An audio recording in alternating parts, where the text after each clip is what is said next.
And what I think is interesting about you on a personal level, if anybody spends some time with you, Stephen A., beneath the bravado, there is a hint of vulnerability, okay? And in the memoir, you begin to see where that originates. Right. You begin to see the origins of the vulnerability. Okay. So when I ask you about insecurity, okay, I didn't know where you would answer.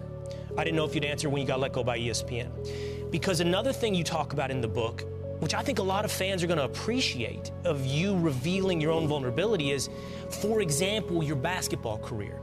You know, your former co-host, a guy that I only got to know a few times, Skip Bayless, has, you know, had, what, 2.4 thrown in his face, right, which I think was his high school basketball I think so. average. I don't whatever. know. It's been used right, as a tool to throw in the face of Skip Bayless. Sure.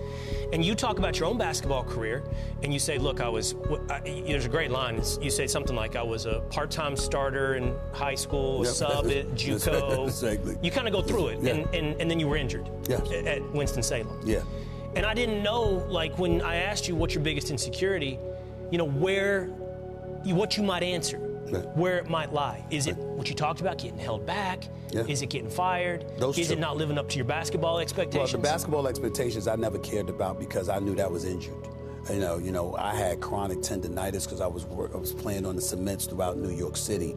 I had a bad knee and whatever, and whenever I was healthy, I could ball, and people that got on the court with me knew I could ball. But, you know, I knew I wasn't healthy. So when my tendons finally gave out, didn't support the kneecap, and my kneecap split in half, my first year in college, that was that. So I totally understood that. And by the way, before I went there, I was like 5'9", 130 pounds.